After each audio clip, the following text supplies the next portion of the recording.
Hello, hello, hello. Once again, it is Saturday, August 28th, 2021. Oh, I am enjoying myself. Welcome to the Keeping It Real Conversations with Sunshine show. I am your host, Camila, aka Sunshine. We are live on my Facebook page, Sunshine Camila, Kamela. We are on Spotify, Groove Radio Detroit.com, YouTube, Twitch, Mixcloud, all that good stuff. Um, Also, again, we just had our 100th episode, and I had a chance to spend that moment with Griff, who is Erica Campbell's co-host, and he used to be co-host with Yolanda Adams as well. So that was fun. He's getting ready to go on a picnic with his wife. So again, thank you guys for being here. Thank you guys for enjoying what God has given to me. I have one more guest, and he is on right now. Hello, sir. Hey, how's it going? I cannot complain. Awesome. Awesome. I am so glad that my last guest of the day has arrived. Again, I say my motto of the show is I believe in 6 degrees of separation. You're one person away, one advice away, one help away from where you need to be in your destiny. It has been proven over and over again since I started this show. And John, right? Yes. I actually just celebrated my 100th episode, this episode before you, with Griff, who is Erica Campbell's co-host. Oh, wow. That's so awesome. Now, the funny thing was, I'm like, I know the show is coming up, but I don't know when and I don't know who. And I so happen to go through my previous videos, counting. Oh my God, it's today. And it's with Griff. I said, wow, God, you're amazing. That's And awesome. so, you guys, I want you to welcome him to our show. You guys, this is now my 101st episode, and I named his show I want to say The Worshiper. Did I say The Worshiper? What did I say? For the record, I sung on your show maybe 2 or 3 times when you used to be on we wasn't on YouTube. You would come on Facebook and ask who wanted to sing with you while you would play. Can you sing Facebook Live? Yes. Oh, that's pretty dope. I got to get back to that. I really have to get back. I really want to do that again. I put that show on hold just through the transition, putting different things together now. Um, and so I promise I know that lives were impacted and people were very inspired with that particular show. So I really want to get back going with that because I know that a lot of a lot of my followers have missed that. So man, but that is so awesome. You sang on there twice, huh? Mm-hmm. Wow, that's so. Yes, I did. It was for me. It was like a confidence booster to be able, because I know that you are very skilled in your musicianship, and the things that you would say to encourage those who would come on was, whatever your tone was or how you felt like, whatever you were singing, the worship, it really did something for me to continue to move forward in singing. And so I was looking forward to it. At the time, I only saw two people actually doing something like that. And now that I look back now, um, James Fortune and Isaac Curry are doing that now Oh yeah. on YouTube. Yes. Uh, are they playing keys too? No, they're not playing. They're just having people, random, regular people come on the show and sing. And after it, they say what they're gonna say. They might have special guests on there, like Kim Burrell, Bacardi Cortez, and you're singing in front of them. You know what I'm saying? So I a think I, lot of I think I seen Kim Burrell do one, if I'm not mistaken. I haven't seen the James Fortune or the Isaac Curry. I think it's seasons now. oh It's they that doing big. they're doing seasons. Wow. But Yes. see, the beauty and the uniqueness of what I felt like, I was doing was no one was playing though. Yeah.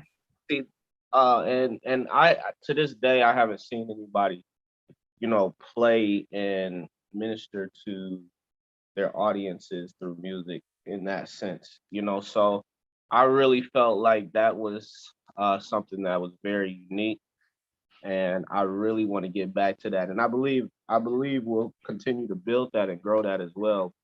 But that's amazing, that you were on there, and your testimony behind that, letting me know how it was for you with your singing and the ability to be inspired. That's pretty awesome, and that's what we really want. That can you sing to the Mhm. platform for people like you and people that didn't have a voice, that felt they weren't good enough, whether it might be church or whether it might be the world, secular, because it was universal as well, just positive universal music. So for you to say that and for me to hear that, blessings on that. I think the last time, if I'm not mistaken, the last time I saw anything, you were coming out with an album, if I'm not mistaken. You're getting ready for a recording? So I'm doing two things right now. One is yes, I'm it's not a recording, but I'm looking to release my new single that we did from the live recording in 2019. That's one thing that I'm working on right now. I haven't released that yet. And then the second thing is we do a Friday night live once a month called We Rock. Yes. So we just did that, finished that August show yesterday, which was the first time we were in person, and we did the hybrid model, in person and virtual. So man, it's just crazy. It's blowing my mind, how God is working and what He's given me in this season. So I'm blessed. So, as I said, this show has been proven 6 degrees of separation. So, last week, I had Mr. Brooks on my show. Gerard. And of course, I bring this up about the Friday night We Rock. And I said, guess what? Guess who's gonna be on my show Saturday? He like, who? You. And so Mr. Brooks and I have been going to, I was at Wayside Missionary Baptist Church growing up. He was at Second Timothy. And our churches, our pastors were best friends. And so I've known him since we were kids. Oh wow. But in ministry, not knowing each other's name, but just seeing each other and singing and whatever. And so fast forward years later, I'm working at the register of deeds, and he comes in and needs something to be recorded. He comes to my window, and I'm like, how do I know you? I know you from somewhere. And then we find out it's this. And so over the time, 10 years might pass or whatever, and we'll run back into each other again. And so small world. Yeah. And now he's connected with you. And here we are, we're talking about this re-rock, and like he told me, it's not just about singing. It's virtual class. I mean, it's classes. It's like a seminar, as well as the singing, the concert part. Yeah, so We Rock is basically it's really in its infant stages. So what it's comprised of is building a community that's tailored to the millennial audience, church unchurched, but ultimately it's created for every generation as well. So it has something for all people. But it's comprised of different sessions. We have right now we were doing I Am That Woman, Marriage Matters, the Single Life hashtag one up, and the Rock Room, which is the concerted aspect of it.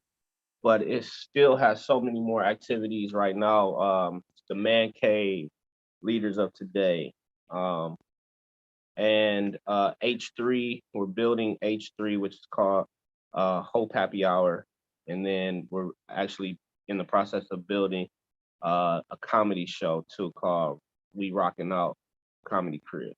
So it's compiled of multiple activities, multiple multiple streams. And so it's at its infant stages, but we're definitely in the process of building and working on getting it out there.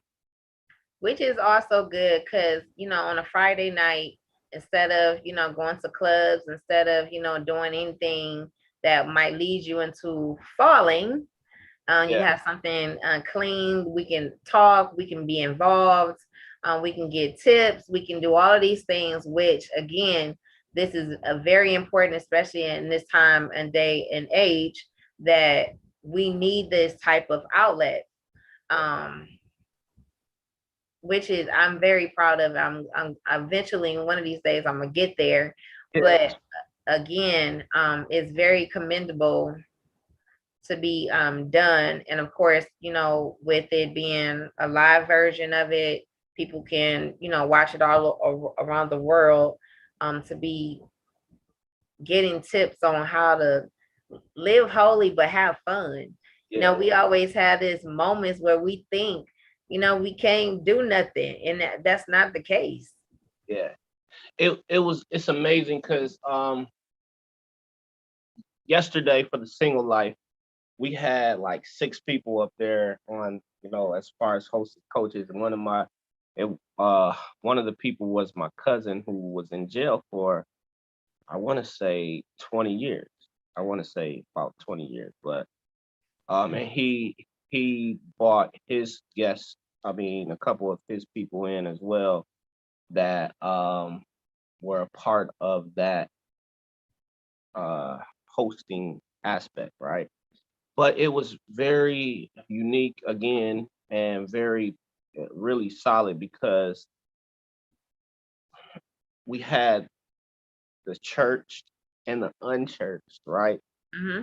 Dialoguing together, that had different perspectives, different points of view, but all centered really still in a positive mindset, and with a faith-based, um, a faith-based structure. So Mm-hmm. it was really dope, and just to hear it, I mean, I think the people were blessed, that were able to hear what was going on. So I'm looking forward to it, but that's what We Rock is all about, you know, impacting those lives and uniting the church and the unchurched. That's good because again, we have to have some type of platform for people to connect. And I'm realizing more and more that I'm a connector and I'm a teacher. Mhm. So basically connecting people to, hey, I know John, he does X, Y, and Z. Here, you connect with him, then a whole nother atmosphere happens. Then there's the teacher part of it, is teaching from the experiences that I've had, or I know people who've had them, that we change the narrative. Yeah, And it's not, I don't always just talk to church folks. Most of the people I talk to are not church folks. right. Right. Most of That's them most. are not church folk. That's most of my friends. Like my friends, are really not necessarily church people, and from the street. So um, I've been I've been blessed to have a well versed and well rounded life in that sense. Yes, and it's needed because again, there's things that we can't go or do or say, Right. but some of the people in our circles can. As we always say, well, I can't do that because if I do that, then I'm gonna be the one that's gonna get caught. But Right. y'all do it, then nothing's gonna happen, whatever the case may be. And so conversations come from different aspects, like you said. When we talk about singles or married, or we all came back from different backgrounds of how we were raised. um some of the simplest things is amazing to me, like even when it comes to being married and how people handle their money. Mm. Some people, like, what's mine is mine, what's yours is yours. They don't share bank accounts. And That's what it is for the wife all the time anyway. So it's what's mine is hers and what's hers is hers. You know what I'm saying? So that's what basically boils down to for married couples. We left in the dark. yeah, some people, they just believe that they just, I work for my money and I'm not sharing. We come in with a mutual, um, I guess, bank account that this is what's going to be used for the bills, and anything else, we split or whatever the case may be. Um, the way a lot of us, depending on how our household grew up, is basically how it went. Yeah. So I would say blessings for me and my husband. Our parents were best friends. And so we pretty much got the same core values. So whatever he does, he like, babe, you pay the bills. And I'd be like, well, you could do it. No, that's not how that works. Okay. Uh, I ain't about to fight. that's pretty cool. That's pretty cool. Yeah. It's give and take. Marriage is definitely work. It's a process and a journey. I think people, and I know how I was brought up, in the picture that was painted for me, people think that once you're married, you already become one. I mean, you're already one. And what the scripture says is you become one. You know what I'm saying? So unity is a journey, and it's not just making somebody walk your path. It's actually bringing two paths together and Mhm. creating one path, you know, and what path works for you and your wife and or your spouse and your marriage, not necessarily what others are doing. And I think it's great to take, bits and pieces and models and different things like that, but just to have a view of how you were raised and how you pictured your mom and dad if you had them, if both of the parents were in the home or whatever marriage model that you use is, to just have that perspective and just bring that in and just demand your perspective in the marriage that might not be as healthy, that might not be healthy for the marriage in regards to what path works best for you and your spouse, and how do you all create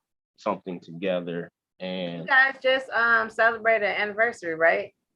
yeah, we just celebrated we're on 13 years.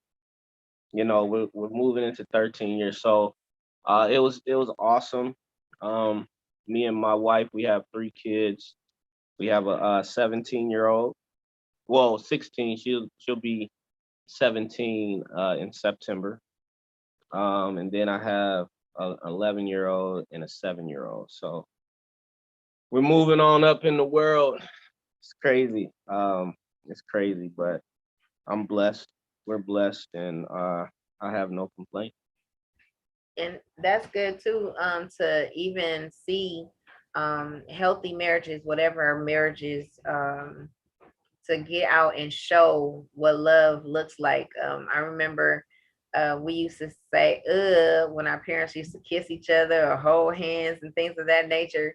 But it was important now that I understand that I saw that, because I realized this is something that shows an affection, that this is my, my best friend, my, it's me. I don't want to say me against the world, but it's love to show that. And we have to really start showing it outside the church as well. Like, it's not a bad thing to show that, hey, this my husband, hey, that's my wife. And you can still be decent with it, Yeah. Yeah, I grew up in that hardcore Church of God in Christ church, where you had a lot of views and or basically uh what's that word called? Rules, regulations, Mm-hmm. and just to come out of that and then be able to expose myself to my wife, which my wife wasn't with the church. Well, she actually she was with the Church of God in Christ. Actually, I got married in the church I was playing for. So I started uh playing for a church in Detroit when I came to Detroit. I'm originally from Kalamazoo. So I came up to Detroit to play ball at University of Detroit Mercy. And in '04, I ended up uh, going a different path and ended up playing for a church called Faith Redemption, which that was the church my wife was in. And a couple years later, the church moved and purchased another church, a bigger church. And my wife was working in that church, and she was like, and I was just practicing on the organ. And she was like, Jonathan, and we weren't dating at the time or anything. We had no communication or nothing. He said, hey, uh, Mr. Jonathan, we're gonna be the first ones to get married in here. And me, I was like, oh wow, okay, cool. Sounds good, and eventually we were the first ones to get married in that church. So uh it's pretty cool. I mean, the journey and what God does and how he shows you different things.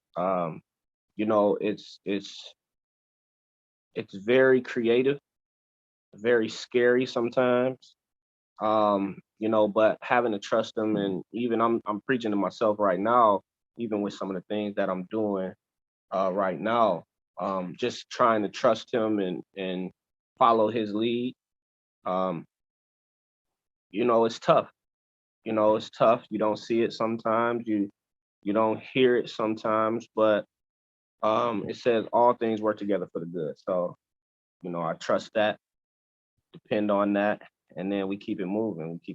We keep pushing. So I know I put on a flyer, um, the worship leader.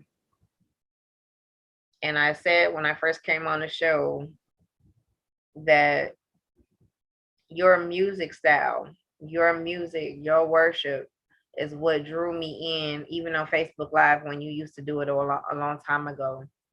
And just looking at the pictures that was on your page, you're leading, you're talking, but you're leading.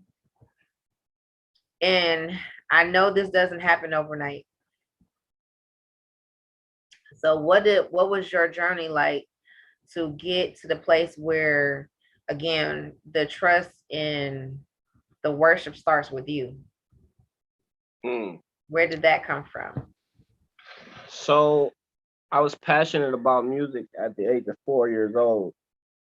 Um, I mean, it's kind of a long story, but I'm gonna try to shorten it up a little bit. But my dad used to fellowship with a church in Grand Rapids, and the organ player. There was two organists there. I've never seen it like this, but it was two organists there. One organist played for the preacher, and then the other organist played for the praise and worship. Well, it wasn't praise and worship back then, but just you know choir and Mhm. songs, testimony service and stuff like that. So when the preacher got up, and this particular his name was Mr. Holbrook, and so I would go over there and sit and just watch him play. All right, and so we built a relationship to where every time I would come, he would even call me up just to sit and watch. I would take one or two chords, and my passion was so strong that I would memorize it, go home. It was like maybe a 45-minute drive late, and then memorize those chords, go home, and then practice them. So I did that model, and then I used to just pretty much practice. Once I got to college, once I started playing for this church here in Detroit, I was just practicing all the time. And that's how I was creating my songs, through my practice, because that's how I would practice, and that's how I would feel the music. That's how I would feel the passion of what I'm playing, and how God would minister to me in that aspect. One of the songs that I wrote was More Than Yesterday, right when my grandmother died, and I was just looking at the stars in my room, and just playing, and that's how I came up with that song. So the journey, you know, that journey to, and I'm still not there yet. I'm still on that journey. I'm still on that path of creating music that inspires and empowers people, just through music. Because I really don't even talk. Like, I'm talking a lot now, and I'm not even used to talking this much. Like, you know what I'm saying? So even when I'm performing and different things, I'm not a speaker. I'm not a singer, so to speak, either. So most of the time, through my music, my background vocals sings for me. They basically tell my story, and then the music colors it in that sense. So that's pretty much in a nutshell. I don't know if that makes sense at all, It does. but in a nutshell, that's pretty much the journey of, how I approach my creativity and my vision through music. I know a lot of awesome, as we would call them, maestros that don't sing. Um, some of them have perfect pitch when it comes to the music, but their background singers really are, and the music itself speaks for itself. Yeah. Um, I don't want to name names, but some of them don't talk either. They just play, and the people that are behind them been with them so long that they know how to pick up the words. They know how to, sing and fill in and all of that good stuff. So I understand completely. Um, I know with, creating music, most of the time is by experiences. Mhm. With, of course, being a writer, being creative. I don't play. I wish I did, but I don't have that. Singing, writing is more so experience what you're going through, how you feeling. I might look out the window and you have that moment when you're with the weather, or you seeing the fall colors and all this stuff, and then you have these emotions to play, or you want to sing Mhm. or write in that case. So a lot of the time it is, we live the music. Yeah. We live the music. Well, So how is it with, I tell people all the time, I ask you questions where people will know who you are, not just because I know you because you're a musician, but how are you as a balanced man, like as the husband, the father, the son, all of that good stuff. yeah, so most of the time when I'm not doing music, then I'm with my family. I don't hang out a lot outside of, me and my wife, but I'm very involved in all of my uh kids' activities as well. I grew up where my mom and dad, and I don't. It's not a negative. Uh, well, people take it as negative sometimes, but they didn't. My dad is a pastor. My mom was a first lady, so they weren't at my games, and I don't want to say they weren't supportive, but that's how you take it back in, when you're little. But they weren't there, so I really I'm really adamant about being there for my son, my daughters, for what they want to do, and there's a difference too. So my dad made us go to church, made us do the stuff that he wanted us to do, and then the stuff that we wanted to do, they weren't involved in that sense. Right? Mhm. Me personally, I am involved in what my kids want to do. I make them do what I want to do too, but I'm balanced because I do what they want to do as Okay. well. So I'm very active. Just like for instance, my son has a football game in a minute. So I'm headed to his game in a second after this meeting. So uh and he's in basketball and football at the same time. So I'm at his basketball games, I'm at his football games when I can, and most of the time I can, unless I have an event, a concert, or I have to rehearse or something like that. Then I'm not But able. the thing is, with consistency, our kids, or even as us, when we were doing what we wanted to do, our kids see other parents that support them. Yeah. And it becomes an unsaid issue without being said. Mhm. So something either comes out of you acting it out, or a conversation comes out years later like, Mom, why didn't you come to my game? Why didn't you?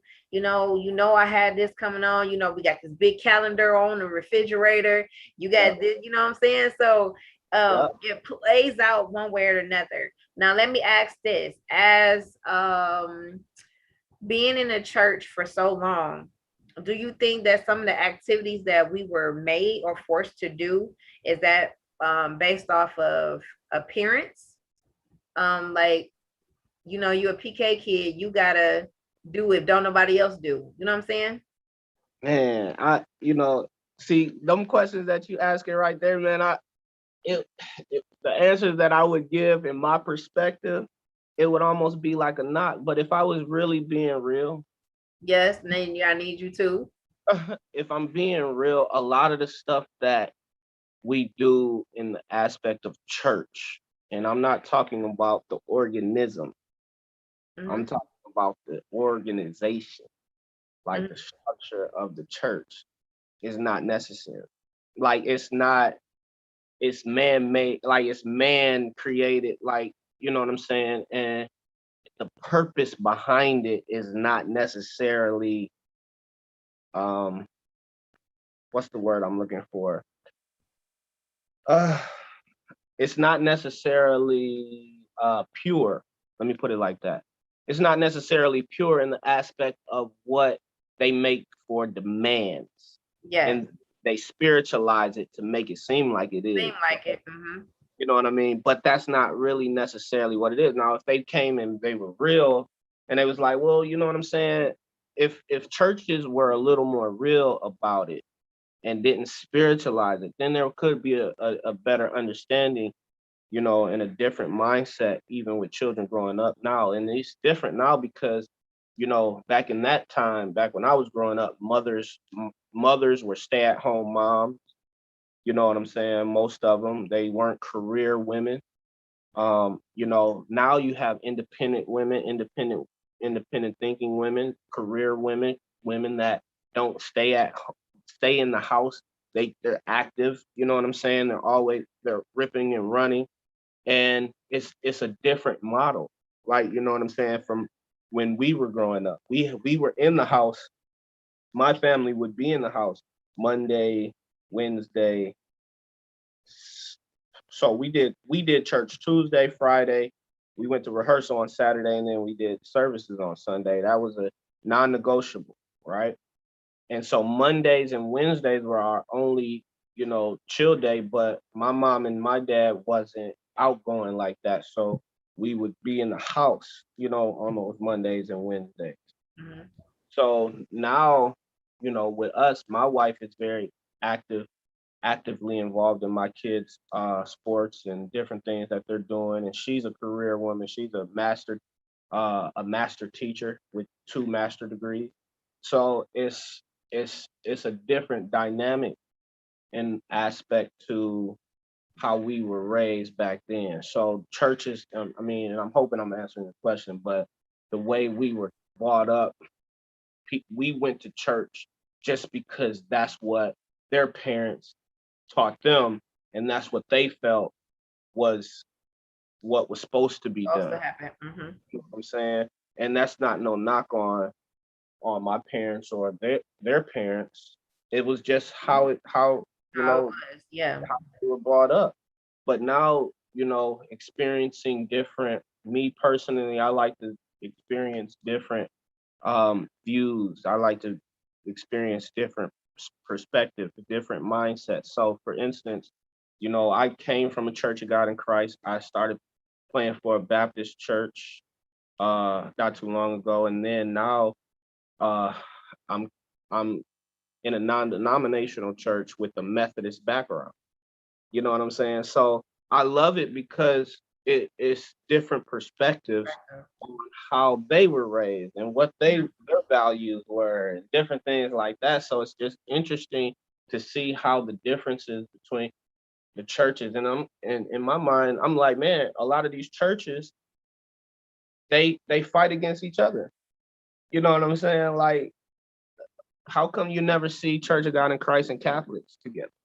Or how come you never see the And Baptists?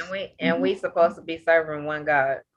You know what I'm saying? And that's things that we might need to, kind of investigate. Not to say it's a not, because I know it's more along the lines of their views and their dogma, if I might utilize that, or their doctrine and different things that don't line up. But then at the end of the day, those same particular people that have those church start those ministries, they still have to work in a secular world.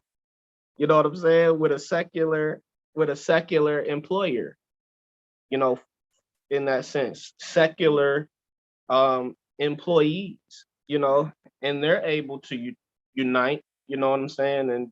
And but for some reason, for the churches, we don't see that. We're all segregated and separated most of the time. But Most of I'm but then again, I'm seeing a lot of churches now too. For instance, the Church of God in Christ that's bringing that Bishop Blake brought Joel Osteen in and different other leaders. I see it evolving. Let me put it like that. So I'm not saying that we're stuck, so to speak, but I do see it evolving, and that's why, if I go back to We Rock, that's why I really love We Rock, because it's so universal. It's not predicated on a particular doctrine. God, right?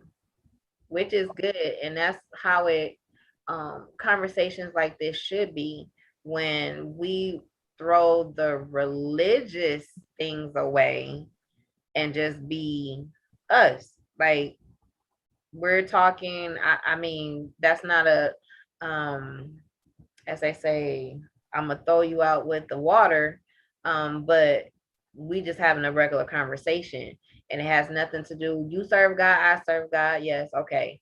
And that all that other extra stuff, it don't need to be in the conversation. Right. I'll leave it at that. That's just me. I don't get into, as we say, maybe on book or paper, the cult part of it, when it's, do this or you going to hell, or that type of stuff. When you Yeah. realize, we have been taught and preached to have a relationship with God for yourself, then when you do that, then you should be good when you Yeah. actually have a relationship with God. A lot of stuff that we were made to do, some things made us better as an adult, conquering fear. We were forced to do Easter plays and things like that when we were kids.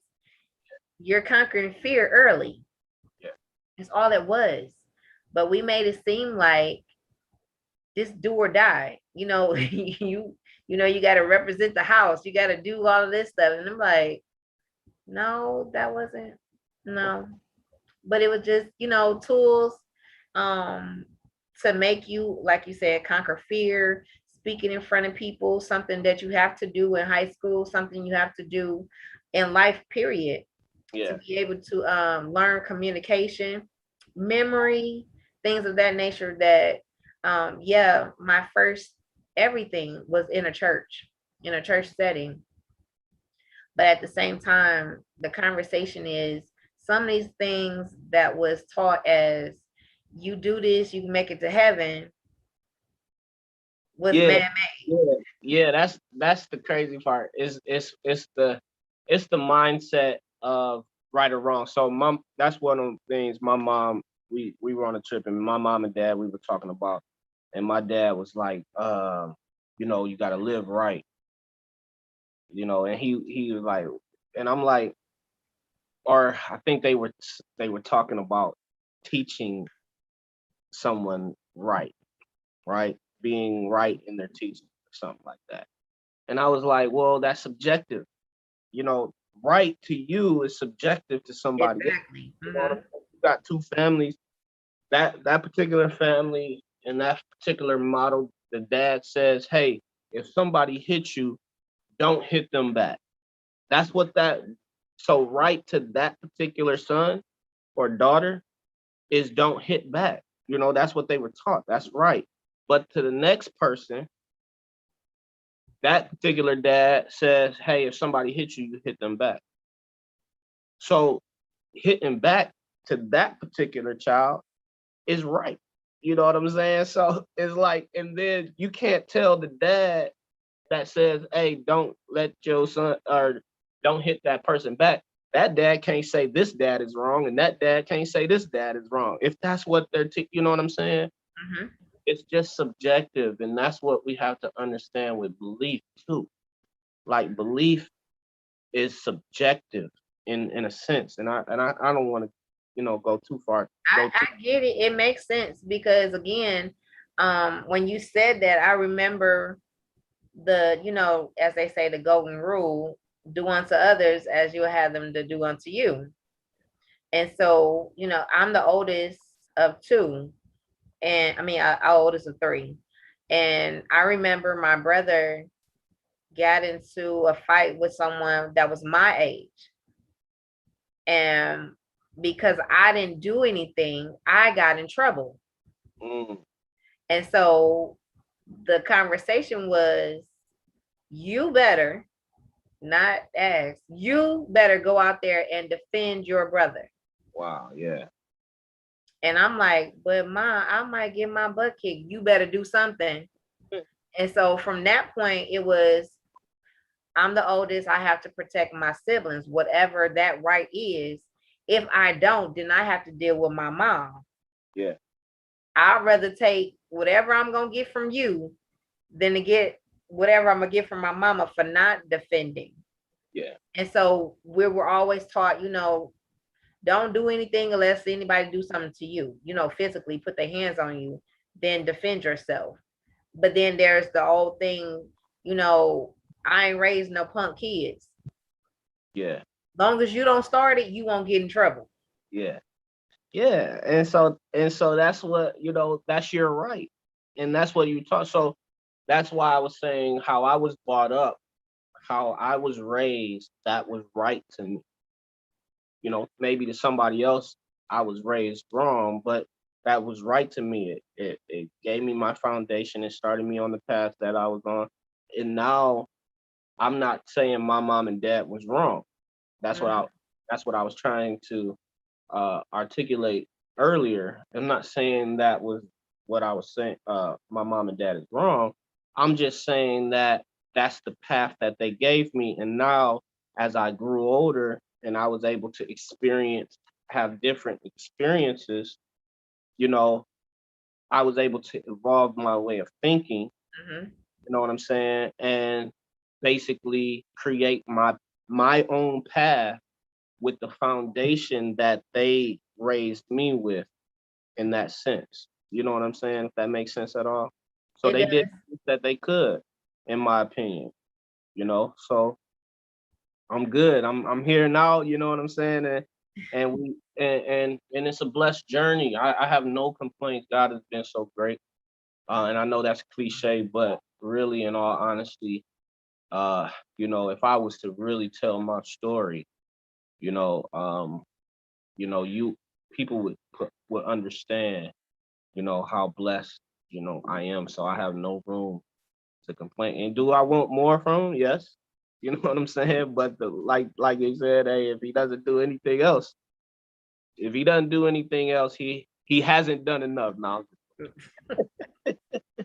I wanted to go back real quick, because I know it's almost 5. The journey, I wanted people to understand. Um, you said something about when you get married, people assume that you are already one. Mm, First of all, this is the part that used to get me with the assumptions of love shows, love movies, and all of this stuff. Um, you are two individuals becoming one, coming one, yeah. meaning you came from one household, I came from another. I'm grown, you grown, and we got to make things blend together. Yeah. And that is a journey in itself. Yeah. If we say we did this the right way, we didn't live together before we got married and all of this stuff, I got to learn how you live. Yeah. What you do, how do you handle money? How do you handle stress? How do you handle all of these things? You're not going to know until that time comes. I could be stressing out pulling my hair or going to get a bottle because I don't know how to handle, I don't know how to talk, I don't know how to communicate. And you're not going to know that until I do in a couple of months in, be like, what, where? I don't remember you doing this. You're not going to know. Yeah. So the journey of becoming one definitely has to have God as the center, God as the front, God as a surrounding all around you, because when you are growing, you have aches and pains. Yeah. Same thing happens in marriage. Same thing happens in dating or whatever the case may be.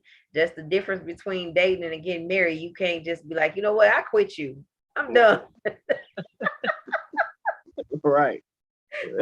I'll start over with somebody else. Well, man, and just think of this before I even kind of go into that. Just think of this. So if it's a journey to become one with your spouse, right? That you can see every day. You actually physically see this spouse. You're actually physically talking to this particular person. Man, just think how much more tougher it could be, right?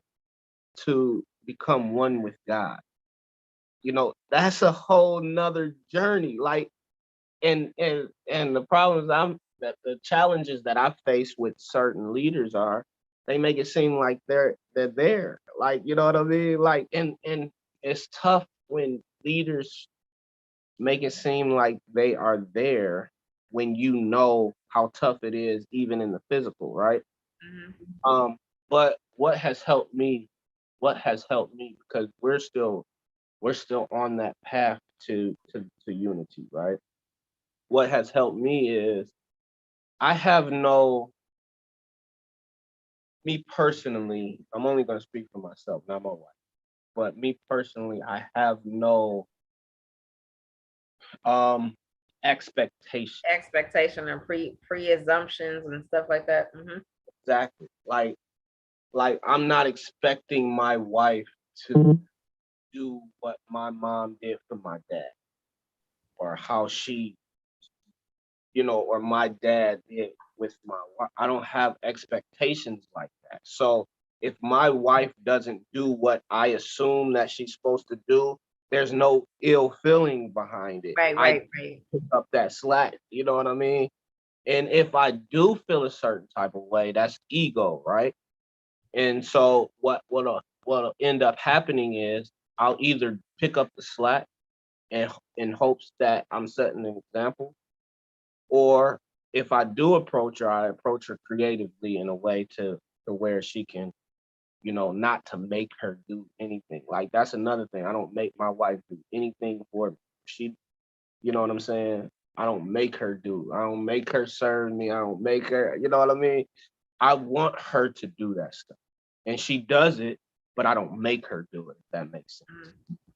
Mm. So that just brings more, willingness to her to make her want to do for me because I'll do for her, if that makes Yeah, sense. and also it helps with expanding, like when you're in a safe environment, and we're gonna talk about this and then we're gonna, end it.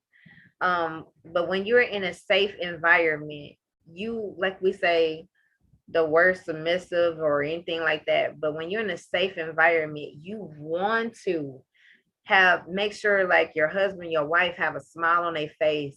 One thing, when you're in a relationship that was toxic, and then God brings that the right rib cage or the right rib to you, Yeah.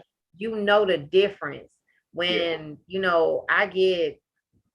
I say this all the time, like to some of my girlfriends, I said my husband calls me several times during the day just to check on me. Hey babe, how you feel?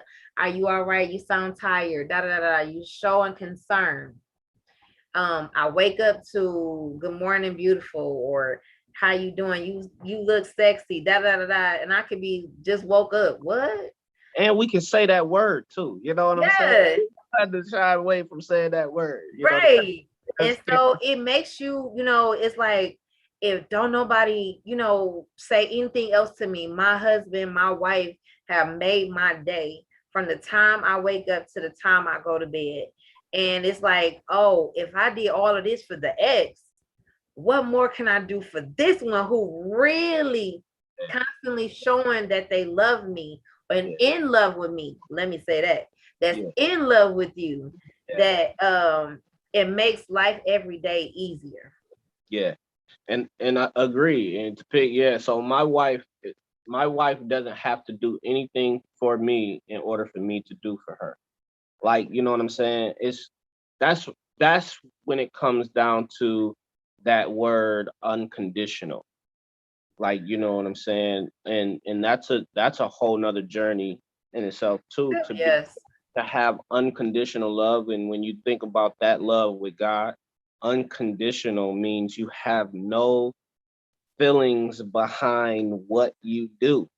You know what I'm saying? For that particular person, there's nothing that makes this person do for you. You just do it. If they don't do anything for you, it doesn't affect you and what you do for that particular person. And so Absolutely. so that's the mindset that I try to have, in my relationship, is a journey of unconditional love, to where every day I want to do, no matter no matter if you do for me. My kids ain't done nothing for me, and maybe the only time they may do something for me, like out the blue, is maybe on Father's Day and my birthday, right? But that don't make me stop doing for them. You know what Yep. I mean? Right. So that's a particular part of unconditional love too, that I think helps marriages, helps relationships, and not just marriage too, or friendships, Yeah. uh, partnerships, business, businesses, all of that. It's just being able to be unconditional. And I think that that's the key, for our last statement, that we started off, with worship, and it went from music, and it went from family, it went to um, unconditional worship, unconditional love is who God is. And He created the family for those purposes. Yeah, And so, even in the moment of whatever it is, the love, being in love, doing, not doing, I'm still gonna love you. Um, and it flows into the heart of worship. yeah, yeah, It goes right back into music. And that was one of the things that my first love was music. My first love, God, of course, my first love is music. And that was one of the key things that my husband and I have in common is music. Wow, that's dope. That's dope. So again, eventually I'm gonna get to the We Rock, um, because I know it very important for all of us to have that unconditional conversation, that unconditional love with God, and whoever God uses that night um, is what is needed, whether you churched or you unchurched. It doesn't matter. It's just a point of we need to come together and really have a true conversation, being true, transparent, and honest. And it starts with us. So again, thank you. I know you got to get to your son game. Thank you for again and whatever encouragement to get back on Facebook Live, to do it, to be able to get all of these people to start singing and all of that good stuff is really needed, especially during this pandemic of encouraging people to get out and express themselves. I love it. Well, I appreciate you having me on. I thank you for your time, and I'm looking forward to getting back to the Facebook Live, and hope to see you at We Rock soon. I'm gonna try my best. Hopefully, I can get to it next month. Okay, sweet, sweet. I look forward to it. All right. Have a good day. You too. Love and blessings. All right. Bye bye. Bye.